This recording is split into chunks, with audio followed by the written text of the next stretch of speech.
story I've told a number of times. It happened a couple of years ago.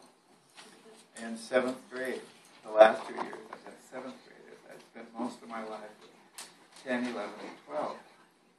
Well, the 7th grade boy would visit before and after class every once in a while. And the one morning he came in early, and he was standing at my desk and said, "Mr. Orvik, how long have you been teaching here?" And I said, "Oh, a long time." And he said, "No, really, how long?" I said, "It's a long, long time." That should take care of it. He said, "No, Mr. Orvik, I want to know exactly how long you've been teaching." And I thought, I'm not going to get specific with it, but I said, "Well, it's over 40 years.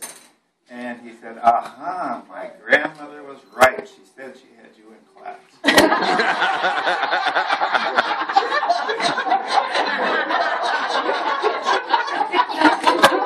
And since then, I've had that comment a number of times. So I thought maybe it's time before I share my great friend. So it was a tough decision for me because I do like it. But Chuck kind of helped put it in perspective for me a couple of days ago or a week ago.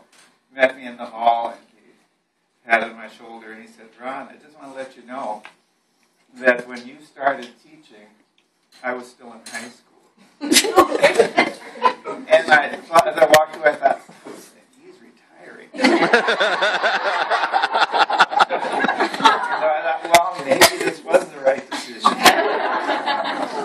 But, and I've had a lot of fun with it. I've had several comments downtown, and even in the school here, several have stopped me and said, "Oh, congratulations, you've reached rule of 90. So nice that you can retire." I said, "Rule of 90? I reached the rule of 114.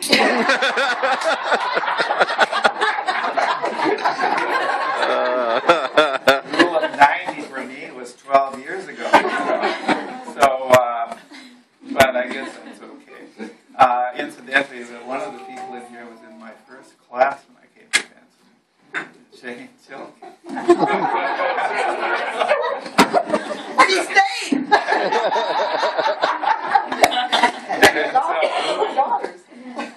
But when I came, as I said, January of '66, I interviewed, I think, on a Friday, and I was in the classroom on Monday.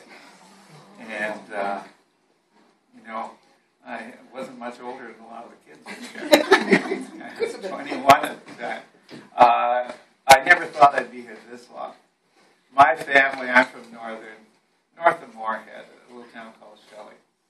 And they felt I needed to get closer to home. 170 miles, and they just couldn't understand why anyone would want to be that far from home. And so for a few years, I would look at other schools. But nothing compared. And you look around here, our department is pretty ideal. And so never could find another place that I wanted to go to. And so I ended up staying here. And I've worked with some great people. And, Peggy's mother, Norma Edmonds, was in here, I think, like 14 years. And I still see her as a good friend. She always reminds me that she taught me everything that I know. And then, of course, Peggy, 26 years we've taught together. And we've got to be careful here because we're getting going.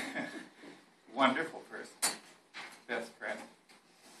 So somebody wanted me to introduce my kids here, so I'll quickly do that. And so I'm surprised they all wanted to come. And I kept telling them, you don't need a bother coming to this. And you don't know how I dread this day. And so, oh no, after 40-something years, there's no way they were going to stay home.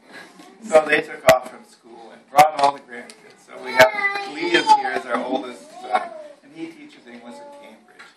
Okay, and his wife is Sarah, standing in the door with Josie, their youngest. And then their other daughter is Ella, who's sitting right over here.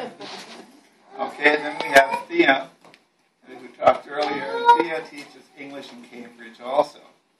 And her husband in the doorway. My family's in the doorway.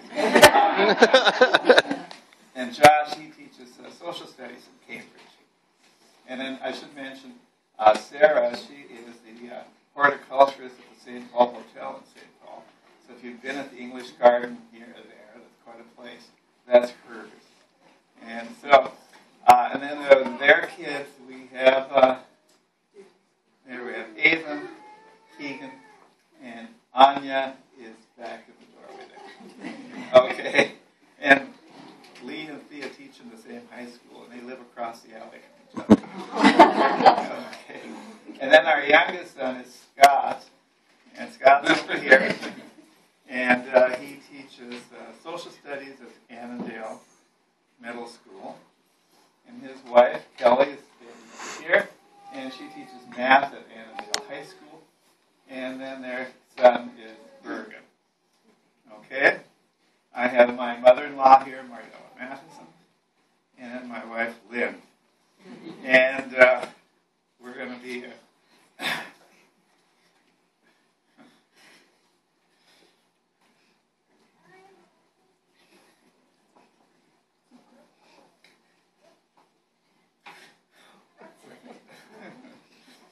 we're going to be celebrating our 40th anniversary.